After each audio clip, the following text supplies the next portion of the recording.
Well, I'm sure you've heard about all those cows over in Stockton. Yeah.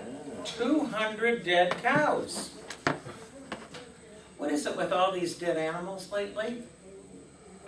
You know, I'll bet it's not over yet. In fact, I'm going to make a prediction. This Sunday, there's going to be 53 dead bears on Chicago's lakefront.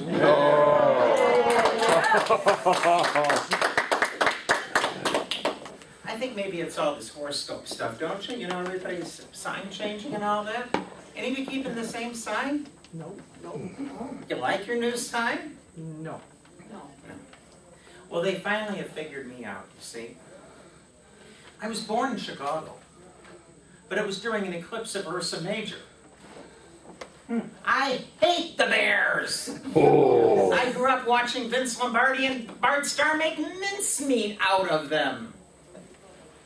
Well, my speaking career started out in high school, when I was a freshman and I read my essay, Why I Want to Debate, to the speech team. Now, back then, it was customary to imitate the style of the President of the United States. Well, do you remember who was president in 1970? Himself. That's right. So about 2/3 of the way through an otherwise unforgettable speech, I read, being on debate will help improve my sex flexibility. Well, if I had any sense of flexibility, I would have told a joke and sat down right then. But I did my Toastmasters basic training at the Rockford Club, where I got my competent Toastmaster.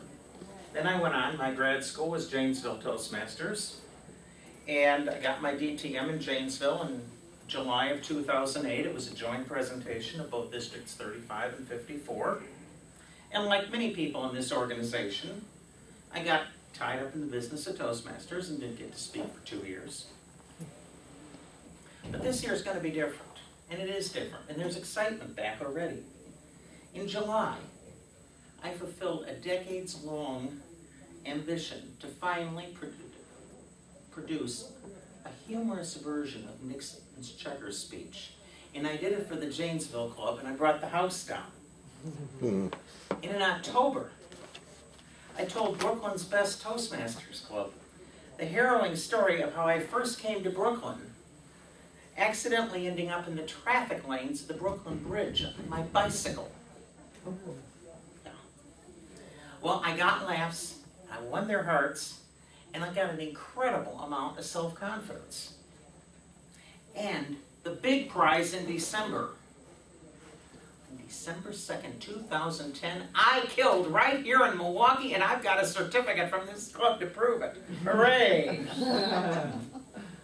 Discovering love of laughter at Toastmasters has really rejuvenated my Toastmasters membership. Right away, Gail got me involved and asked me if I would be the ha-ha counter before I could even keep track of anybody's name, which I really appreciated. The next minute, well, it seemed like a minute, but the next meeting, Jody had me performing the monologue. Both times, I had to step out of my comfort zone. Well, the Christmas party and Karen's hospitality was in a class by itself. But I really have to acknowledge, and I'm sorry she's not here to hear it, Margie and so many of the others who helped me search for my keys. You're just incredibly nice people. And it was an incredibly warm welcome. Then there's Tom McFarland. You know, I really appreciate your starting this club. I felt like a fish out of water when I first came in here. But Tom was all set. He had a bibliography and a framework for constructing some humor. So I was able to really get started right away. And you know, he confirmed for me, no, there's no magic to this. Writing humor is just plain old-fashioned, serious, hard work. It is.